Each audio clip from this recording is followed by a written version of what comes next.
Welcome to Quantum Canine. We're here on location in Putney, Vermont. Good morning, Kevin. Good morning, Trish. So, Lovely day at the vets. it's a great day to go to the vets. We're at Dr. Dow's office, and you've brought a dog, Atticus, Yep. to be vetted. Right.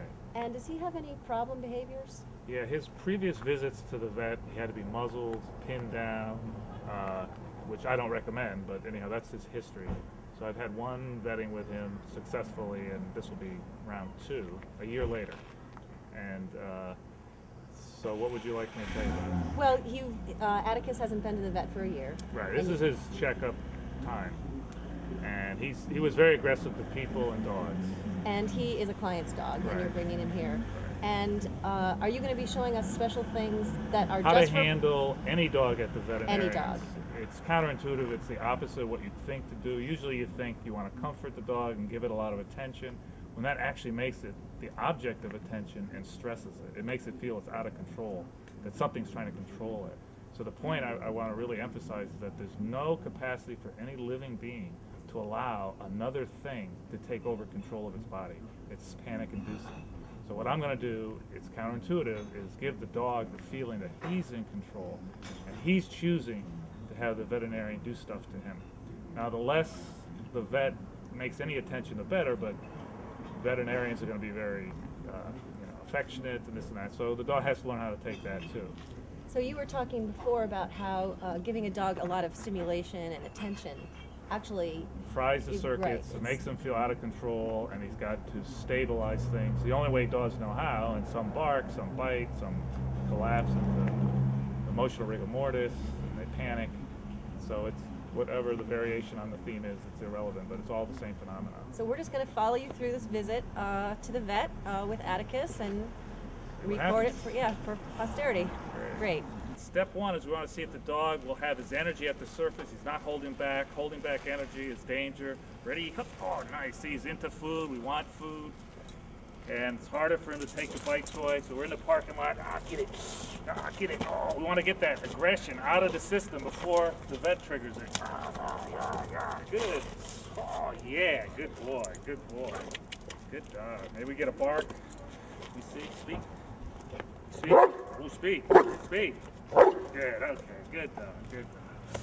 All right, so we got the energy up to the surface, so now we can calm it down in the veterinarian. Let's go up there. So it's really good if the dog will take Cookie. Hey Ben, see if he'll bark. Speak for a Cookie. Oh, See. Atticus. Speak. Speak. Oh, good boy. Good boy. Yeah, try to get the aggression up to the surface. Yeah, Oh, that's Holding good. it back. Can you sit? Sit. Good pretty boy. well done. Good boy. Yeah. Can speak. Speak. Woof. Good boy. That's Yeah, amazing. you're good. Oh my gosh. What I'm going to do, I want to get a little bit of blood out of the right front Okay. for the triple test. It's heartworm, Ehrlichia canis, and Lyme. And then I'll have to get a whole tube of blood out of the left On the box. for these titers that you Down. want. Down. Okay. Oh, he's wow. It's really good the dog learn to stay in his place. Oh. There's other dogs that come in and out. It's good he learns to stay in his box. That's his place. He feels safe in his place. Oh. Okay. It's What assigned does he seating. Dogs like assigned seating. I'm going to make him really struggle to get up on the box. And it's really important to work on a raised surface and make him struggle to get in the box because it's his choice to get up there if he fights to get up there. And also, he gets to express a lot of energy in a situation where he's normally really afraid. Come on. So make it uncomfortable down here. Come on. There you go. Oh, you can do it. Oh, you can do it. Yeah, there you go. Good, good. Now, animal consciousness is made of 2 things, hunger plus balance. Now, the mistake everybody makes is try to keep the dog on the table, where I'm going to do the opposite. I'm going to pull him towards the end. So he's working to stay and choose to be on the table. He's going to like to be on the table because it's his choice. He has no concept I'm doing this to him. It's just something that's happening. Now, if he will take food under duress, that's perfect. In fact, that's a miracle. Because that means that he likes to be touched. He likes someone near him. And he's perceiving it in a positive way.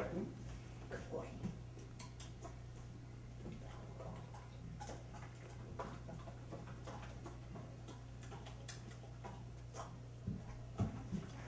Now, if you weren't taking food, if you were really nervous, I put my hand right there, I can protect, and I can still pull like this, so the dog wants to stay there.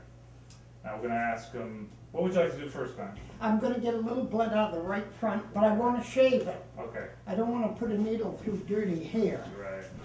Let me get my clipper in here.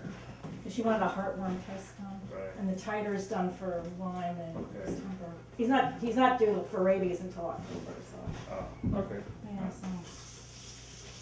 The right front first, I want just a little blood out of the Oh, right this one front. here? Yeah. So I gotta get, you gotta get over, there you go. Good boy, hon. Very good job. Good boy. So I want to change the subject from his leg getting shaved.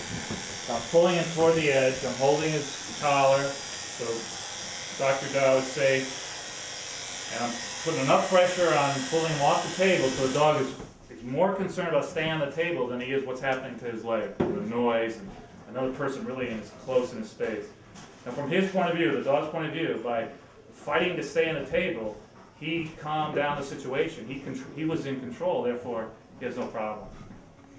Now sometimes you see the dog does well in the beginning and then toward the end or some other little procedure happens and they have a hard time. That's because they're in a loading mode. And they do really good 2 or 3 times, and the 4th procedure is more than they can handle, so you have to pay attention the whole time.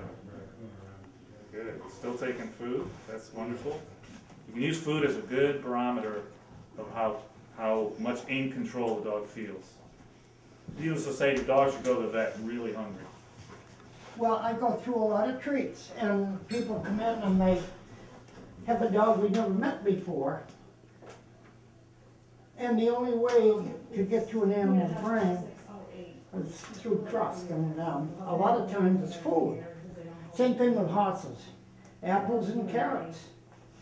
And I did a lot of horse work in the West, and that's how we vaccinated and everything else that we did. No chains on the nose, no twitches. Good boy, hon. We're gonna get a little bit of blood. Now, if he can feel his body, which he doesn't want to do because something's trying to control him, he will be social. So I'm massaging him by the neck.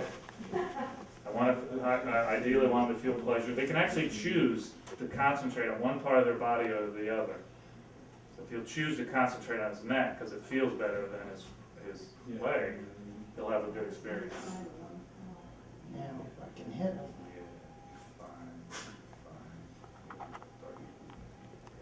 The dogs have an amazing ability to control pain based on their perception. It's not painful to them if they feel in control. It is painful. Anything is painful if they don't. You're right. See, he's got a rolling vein, and the vein just roll and roll and roll and roll. Yeah, that's okay. Good boy. It's a good boy.